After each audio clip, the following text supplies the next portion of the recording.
नमस्कार दोस्तों, राधे राधे। आप सभी के सजेशन पर, आप सभी की डिमांड पर आज का ये बहुत प्यारा, बहुत ख़ास ब्लॉग मैं आप सभी के लिए लेकर के आई हूँ। तो आप प्लीज़ इस ब्लॉग का पूरा आनंद लीजिएगा और सबसे पहले जो लोग चैनल पर नए हों वो चैनल को कर लीजिए सब्सक्राइब। भविष्य में बहुत प्यारे प्यारे सुंदर सुंदर ब्लॉग को देखने के लिए बेल आइकन को, ऑल ऑप्शन के बटन को भी प्रेस कर दीजिएगा और चैनल को सब्सक्राइब कर लीजिएगा। तो आप सभी लोग, जिस तरीके से मैंने कुछ दिन पहले अपने एक कथा की वीडियो शेयर की थी, ठाकुर जी के साथ मैंने आपको बोला था कि मेरे बहुत अच्छे अच्छे प्यारे प्यारे अनुभव रहे हैं। तो बहुत सारे मुझे कमेंट्स आए थे कि दीदी किसी दिन आप अपना अनुभव साझा कीजिए हमारे साथ। तो देखिए, मैं आपको एक चीज़ बताऊं, जीवन के इतने लंबे सफ़र में मैंने ईश्वर को हमेशा अपने साथ पाया है। चाहे मैं सुखी हूँ, चाहे मैं दुखी हूँ, मैंने जब जब अपने ठाकुर को पुकारा है, ईश्वर हमेशा मेरे साथ बने रहे हैं। तो मैं आज आपके साथ अपना अनुभव साझा करने जा रही हूँ कि कैसे और कब मैंने जाना कि कृष्ण भगवान जी, श्री कृष्ण भगवान बिहारी जी लाल मेरे ईष्ट हैं। यदि वीडियो आपको अच्छी लगे तो प्लीज़ वीडियो को लाइक ज़रूर करिएगा। और मैं क्षमा चाहती हूँ पहले ही, अगर वीडियो के मध्य में कहीं भी मैं थोड़ा सा यदि भावुक हो जाऊँ तो प्लीज़ माइंड मत करिएगा, क्योंकि ये ऐसा एक्सपीरियंस है मैंने आज से पहले कभी किसी के साथ साझा नहीं किया है। तो आप सभी के सजेशन पर और ठाकुर जी की इच्छा से, जिस वक्त उन्होंने मेरा ये सजेशन या मेरा ये ब्लॉग उन्होंने सोचा होगा, तय किया होगा, उसी दिन मैं आपके साथ शेयर कर पा रही हूँ। तो ये सब मेरे ठाकुर जी की महिमा है, उन्हीं की कृपा है। तो चलिए आज के ब्लॉग की शुरुआत कर लेते हैं। थोड़ी सी नर्वस भी हूँ मैं कि पता नहीं आपको कैसे समझ में आएगा और कैसे मैं अपनी फीलिंग्स समझा पाऊँगी, क्योंकि मैंने कोई भी स्क्रिप्ट नहीं बनाई है। मेरे मन में जो जैसा आता जाएगा, जो स्मृतियाँ मेरे मन में हैं, जो याद है मुझे अच्छे से, क्योंकि ठाकुर जी जब पहली बार मैंने उनको समझा कि वो मेरे ईष्ट हैं, वो पल को मैं नहीं भूली हूँ। बहुत सी चीज़ें मैं भूल चुकी हूँ अपने बचपन की, परंतु ये सब चीज़ें मैं नहीं भूली हूँ। तो आप सभी के सजेशन पर और ईश्वर की इच्छा पर और अपने मन के भावों को मैं आपके साथ शेयर कर रही हूँ।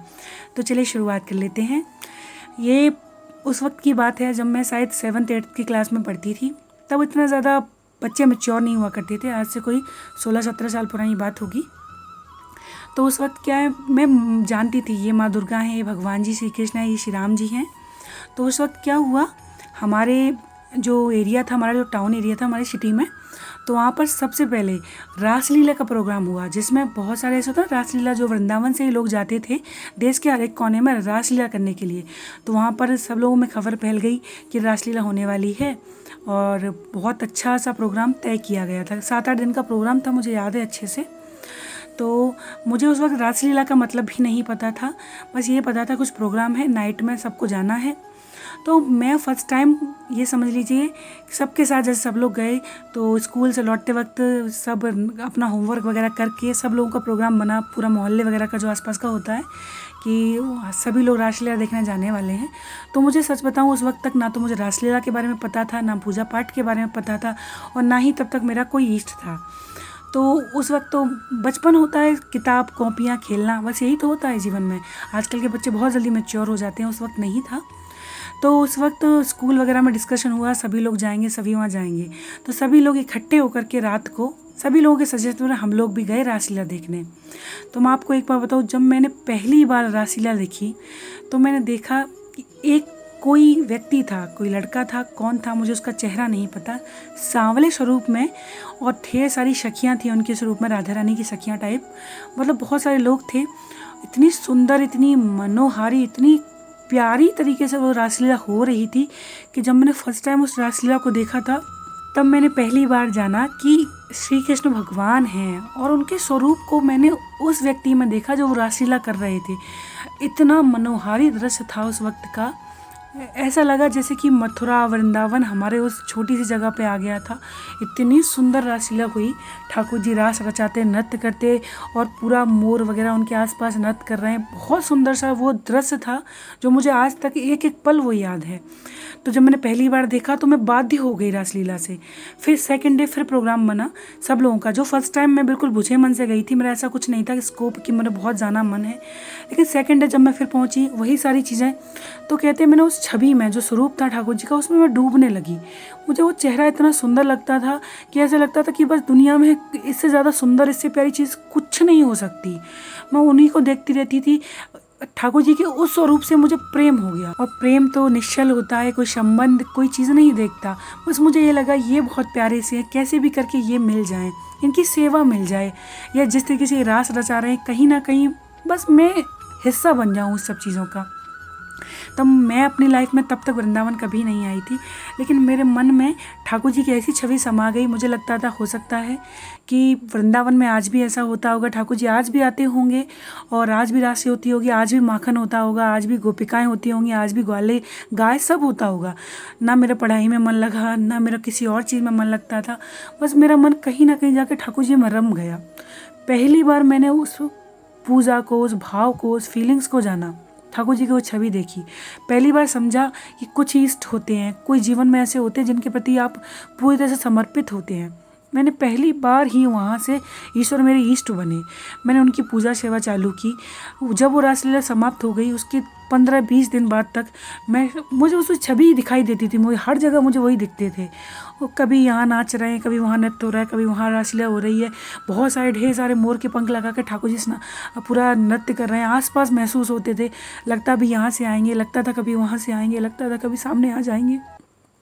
हमेशा बस वही दिखते थे मुझे। इतना अजीब सा बोलते हैं ना, कुछ समा से गए थे मन में, बिल्कुल बैठ गए थे। मुझे बस वही दिखते थे। पढ़ना लिखना सब छूट गया और बस वही दिखता कि ठाकुर जी कैसे भी करके रासलीला आ जाए, रासलीला वो सारी चीज़ें होने लग जाए, सब चीज़ें सामने बैठ जाएं। मतलब आप विश्वास मानिए, उस वक्त जब रासलीला ख़त्म हुई उसके 10-15-20 दिन बाद तक सिर्फ ठाकुर जी की छवि निहारती रही। मुझे लगता था वो मेरे आसपास कहीं से भी आ जाएं। इतना अटूट प्रेम, इतना मैंने वो उस उम्र में उस चीज़ में आप कुछ चीज़ समझ नहीं सकते हैं। उसमें इतना दृढ़ प्रेम, इतनी दृढ़ भावना अपने आप से मन में आ जाना। मैं उनके जाने के बाद जो रासलीला जब वहाँ समाप्त हो गई, वहाँ कम से कम मुझे याद है मैं कई दिन तक वहाँ रोती रही। रात में रोती थी, दिन में रोती थी, याद आती थी मुझे। एक अजीब सी भावना थी। एक पल को तो मेरे मन में ये विचार आया कि मैं घर बार छोड़ करके वृंदावन भाग जाऊँ। उस वक्त इतना सब चीज़ें पॉसिबल नहीं होती थी। मैंने बोला समय उतना तेज़ नहीं था, लेकिन सब ठाकुर जी ने ऐसा रखा। मैं घर में ही रहती थी, आंसू बंद नहीं होते थे मेरे। जब देखो उनकी स्मृति याद कर करके रोना, उनको याद करना, कैसे भी करके बस मुझे वो मिल जाए, वो मुझे देख, मैं जीवन भर एक जगह बैठ करके रासलीला देख सकती थी। इतना बाध्य हो गई थी मैं। उसके बाद मुझे धीरे धीरे करके जब मैं बड़ी होना स्टार्ट हुई, तब मुझे समझ में आया कि श्री कृष्ण जिनका स्वरूप मैंने उस दिन देखा था, उस दिन से वो मेरे जीवन में इस तरह से समाहित हुए कि वो मेरे इष्ट बन गए। तब से लेकर अब तक मैं जब भी दुखी होती हूँ, जब भी खुश होती हूँ, जब भी प्रसन्न होती हूँ, हमेशा ईश्वर को याद करती हूँ, अपने इष्ट को याद करती हूँ। और मुझे लगता है हर मुश्किल जीवन में, हर व्यक्ति की मुश्किल आती है। मेरे जीवन में हर बार मुश्किल आई है, शायद बहुत मुश्किलें, बहुत तकलीफ़ें आई हैं, परंतु मेरे ईश्वर ने मेरा साथ कभी नहीं छोड़ा। बस हाथ थामे रखा, उन्होंने मेरी हर परेशानी हंसते हुए मुस्कुराते हुए तय कर ली। रो कर, गा कर, कह कर, सुन कर, सिर्फ ठाकुर जी से। मैंने एक चीज़ का अनुभव और किया, जब जब बुरा वक्त आया, जीवन में सबके आता है, मैंने अपने इष्ट को याद किया। वो मेरा हाथ पकड़ के हमेशा खड़े रहे। मैंने कभी किसी के पाँव नहीं पकड़े। मुझे जब रोना था, जब हंसना था, जब शिकायतें करनी थी, जब दुखी होना था, मैंने अपने बिहारी जी लाल को याद किया, उनके सामने जाके रोई। और धीरे धीरे जब मैं बड़ी हुई तो हमारे टाउन एरिया में ही बिहारी जी का मंदिर था, तो मैं वहाँ जाती थी सुबह शाम दिन रात। मैंने फिर वहाँ जाना शुरुआत की। धीरे धीरे समझ में आने लगा कि ईश्वर हर जगह है। अगर आप चाहेंगे तो प्रेम से ईश्वर को हर जगह पा सकते हैं। क्या हुआ अगर मैं वृंदावन नहीं जा सकती, लेकिन ईश्वर से तो मैं यहाँ से भी प्रेम कर सकती हूँ। तो बस यही सोच करके मैंने ठाकुर जी को अपना इष्ट बना लिया। उस दिन से लेकर आज तक हर अच्छे वक्त में, हर बुरे वक्त में मैंने सिर्फ ईश्वर को याद किया है। जब भी मैंने अपने आप को दुखी पाया, रोता हुआ पाया, अकेला पाया या सुखी भी पाया, तभी मैंने हमेशा ठाकुर जी को पुकारा। मुझे ऐसा लगता है वो आसपास हैं, सिर पर हाथ रख कर बोलते हों जैसे कि मैं हूँ, तुम चिंता मत करो। हर वक्त, हर पल मैंने सिर्फ ईश्वर को याद किया, ईश्वर का हाथ पकड़े रखा, ईश्वर ने मेरा हाथ पकड़े रखा। हर मुसीबत को मैंने हंसते हुए निकाल दिया। मैंने जीवन में इतना दुख तकलीफ़ देखी है, परंतु मैं फिर भी एक चीज़ हमेशा बोलती हूँ, मैं तकलीफ़ों में आई हूँ पर ईश्वर ने कभी मुझे गिरने नहीं दिया।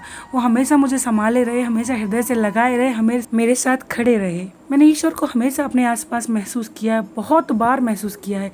इतने अच्छे अच्छे प्यारे प्यारे ठाकुर जी की कृपा के मेरे ऊपर अनुभव रहे हैं कि मैं अगर बताने बैठूंगी तो मेरा जीवन ख़त्म हो जाएगा, पर मैं बता नहीं पाऊंगी। ऐसी मेरे ऊपर ठाकुर जी की विशेष कृपा है। आज मुझे नहीं पता आज की वीडियो में मैंने क्या बोला, कैसे बोला। अगर आप सबको वीडियो पसंद ना आए तो आप स्वाइप करके भी जा सकते हैं। मेरे मन में जो था, जैसा था, सच्चा था, मैंने आपके साथ साझा किया है। मैंने कुछ सोच समझ कर नहीं बोला, पर मेरा जैसा अनुभव रहा और मेरे जीवन में ठाकुर जी की पहली कृपा जैसे रही, जिस दिन से वो मेरी इष्ट बने, मैंने आपके साथ आज साझा किया है। तो मैं बस उम्मीद करती हूँ कि आपको वीडियो आज अच्छी लगी होगी। राधे राधे।